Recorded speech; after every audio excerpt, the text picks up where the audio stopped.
Hello and welcome to everyone who is interested in going on the Atlanta Christian College cross-cultural and spiritual pilgrimage to Israel this coming May. Wanted to give you a little bit of an idea of some of the things you might encounter to whet your appetite, not only from an academic point of view, but from a spiritual point of view, because I think the trip offers the opportunity to do both of those things. And one of the reasons I start out with this first slide of the cross superimposed on the mosque on Temple Mount is it talks about how the nation of Israel really does have three cultures, all focused on Jerusalem, if nowhere else in the country. It's the center of religion for Islam, Judaism, and Christianity. And one of the things you'll see in in Jerusalem is a constant juxtaposition of all three of those things. And in one respect, there is the tension that we can all hear about on the news, but in the other respect, when you actually get there, you will see these people living side by side and really getting along much better than we might think just by looking at the news. And there may be a spiritual message there. And hopefully the more you learn about the culture of Israel and how it's really working out and the long history of Israel, you will see that while there may be religious disagreements and very important disagreements, there can be social accommodation and everyone can live together. First place we start out on our trip to Israel will probably be in the south. This is a picture of the Dead Sea and the territory surrounding the Dead Sea. You can see, as I mentioned in the original meeting, it looks a lot like the moon except for that water. It's about 1,200 feet below sea level, and it is the definition of the middle of nowhere. But even in the middle of nowhere, people in Israel decided to live. You see the caves at Qumran in this picture. Qumran is actually on the Dead Sea. If you turned around, you'd be looking out at the Dead Sea. And this is important for several reasons. The Qumran community, we think, may have given us the background for John the Baptist and some of the religious thought and philosophical ideas at Qumran we see reflected in the New Testament.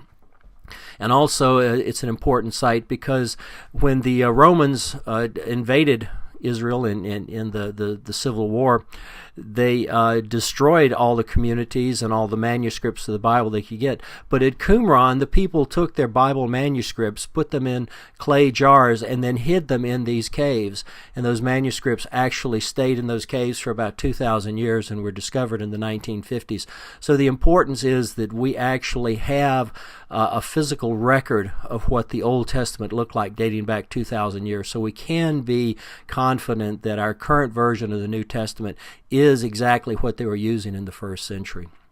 Another thing that we'll look at in this desert wilderness is Herod's fortress and vacation home of Masada. The mountain that it's built on is very much like Stone Mountain, except that it's granite instead of granite, it's sandstone. But Herod built a temple to himself and a vacation home up on the top of this mountain.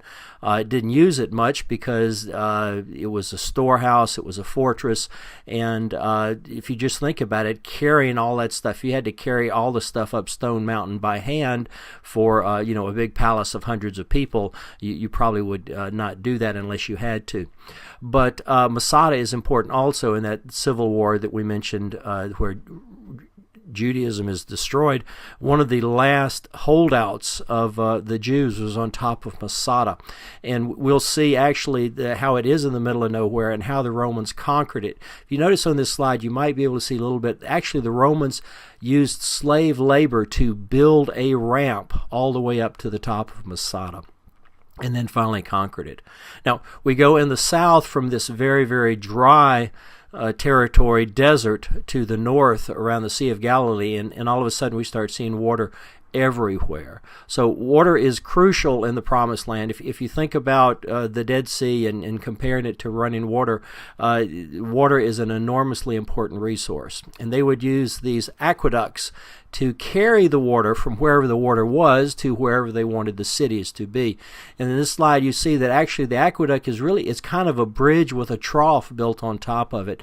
And if you can see closely, there's actually someone standing in that trough. Might give you an idea of how much water water they carried.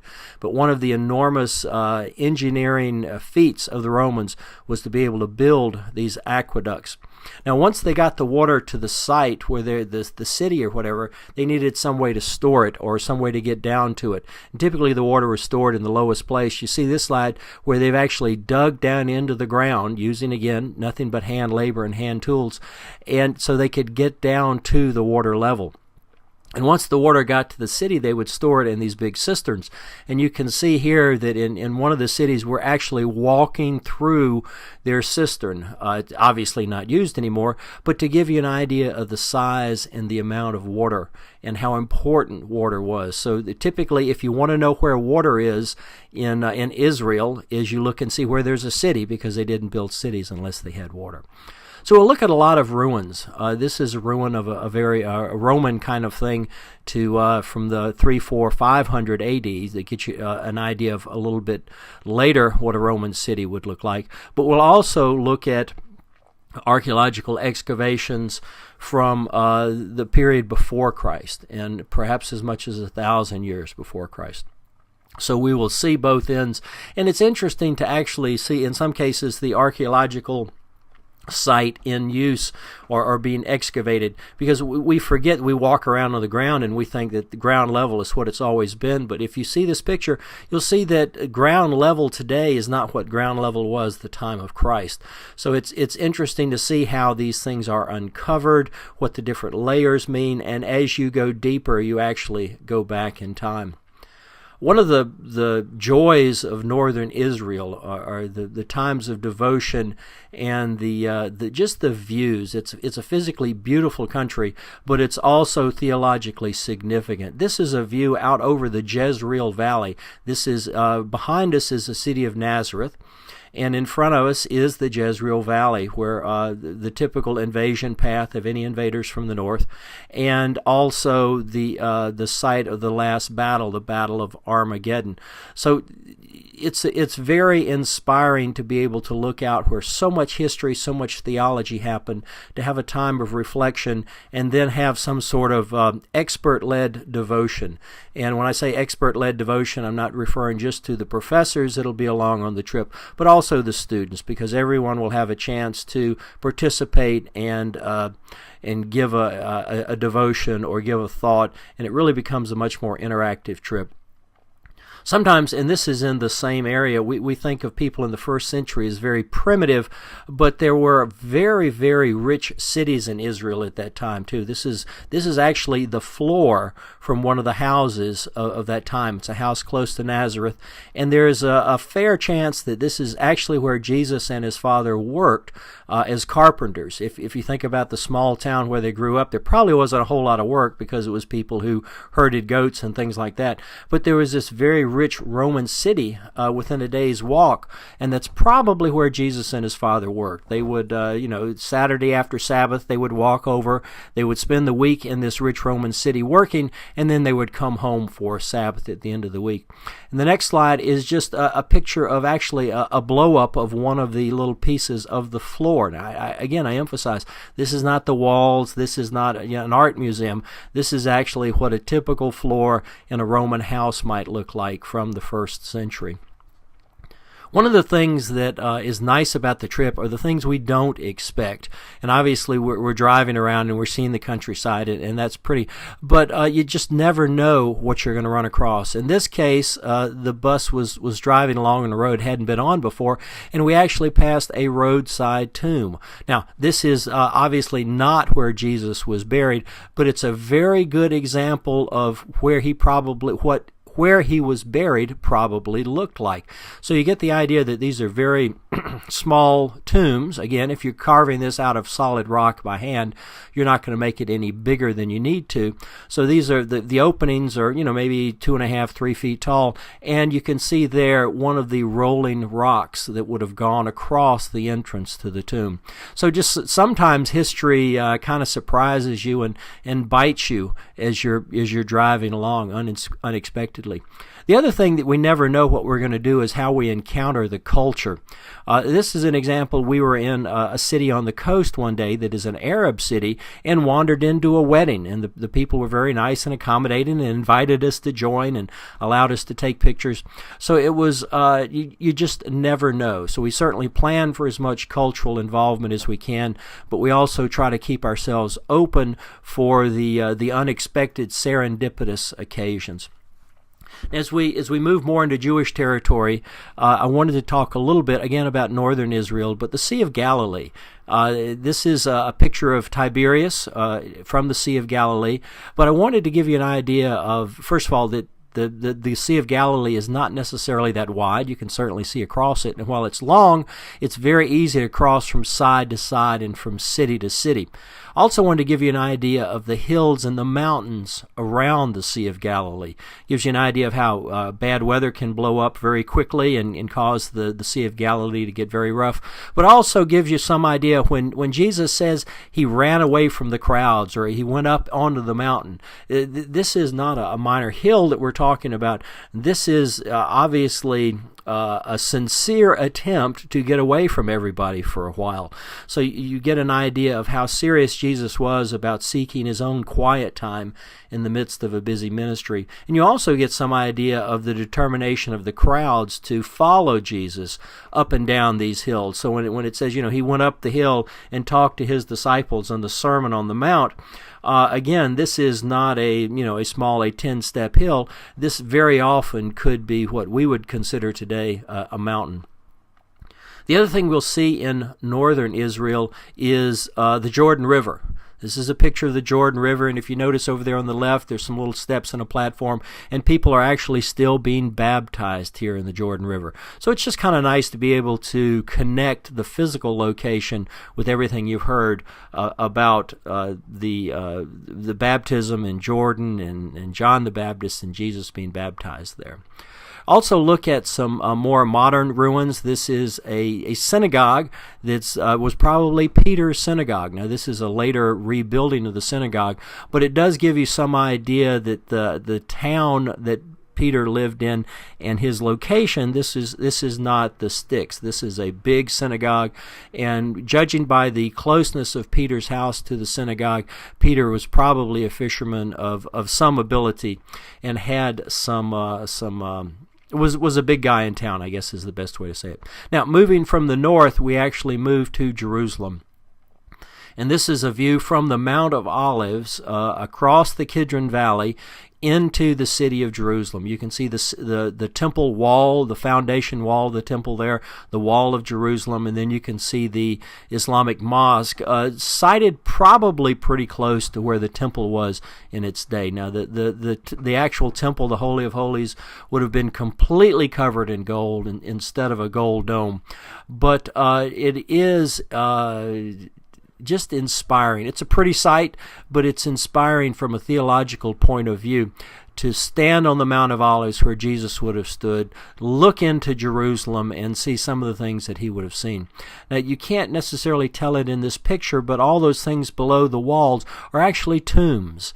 And the idea of the Jews, even in the first century, was that when Messiah came back, he would come out of the gates in that wall there, and they wanted to be buried as close to those gates as possible. And the idea was that when Messiah came back, they would be resurrected first. Now, I'm not sure why they wanted to be resurrected first, but they obviously felt like there was some value to that. So they would compete to have their tombs close to that gate. And so all of the wall or the side of the Kidron Valley we're looking at here is covered with tombs. And if you look down from the Mount of Olives, it's also covered with tombs. So we're standing now in the bottom of the Kidron Valley, where Jesus would have crossed on the last night, leaving Jerusalem, going to the Garden of Gethsemane, looking up at the city walls. And this is probably something very similar to exactly what Jesus would have seen. Previous picture, you notice some skyscrapers and things in the background, but there's a fair chance that this is exactly the geography and the way it would have looked in the first century. city street in Jerusalem. Now, obviously, it's a big city now, but the old city of Jerusalem is still very much an old city. Those little ramps on the steps are so people can get carts up and down the streets. Just another picture of wandering in Jerusalem at night. Obviously, there are things to do in the daytime at night. Actually, here we were leaving from a tour of the temple foundations, and in this next picture you can see what we saw there, and these are actually the stone foundations of the temple. Now, nothing of the temple remains except the foundation that the temple was actually built on, and that was just so valuable that once they got down to it in destroying the temple, the Romans decided to keep it, and that whole foundation of the temple is what remains today, and the mosque is built on and everything else. But it gives you some idea of the size of the blocks of granite that Herod used to recreate the temple. One of the other things I really appreciated about the old city was the Western Wall, and it's a big complex that's a combination of very, very sincere, intense worship, celebration. You see here a boy going through his bar mitzvah, and really a part of it is a three-ring circus, so it's a tourist attraction too. But the dichotomy of this just intense, sincere worship, along with everything else, is sincere worship in the middle of a secular city is perhaps a good idea to think about Jerusalem as a summary. Last part is going around in Jerusalem. I just have a good time with the kids. These are just some pictures of one of the days when we were in the old town. Our time there coincided with school being out, and I just had to take some of the pictures of the children wandering around. I had fun playing with them. They had fun playing with me. But I do want to just end with this picture of the children of Jerusalem, because I think that is the future of the nation. And as we think about this trip would become a life-changing experience for us, because we are all children in front of Christ. We are called to learn. We are called to grow. We are called to change. And I think this trip offers the opportunity to do that, not just from an academic point of view, not just from a cultural point of view of encountering other cultures, but being changed and actually becoming more like Christ and growing spiritually. I don't know of a better place to do that than the actual land where Abraham walked and where Moses walked and where Christ walked. So I understand this is a significant financial commitment, but I pray that you would pray about it and that you would hear God's calling. If He has called you, that somehow that you would find a way to join us. Thank you for your time. If you have any questions, feel free to email me at jmorris@acc.edu. Thanks, guys. Hope to see you in Israel.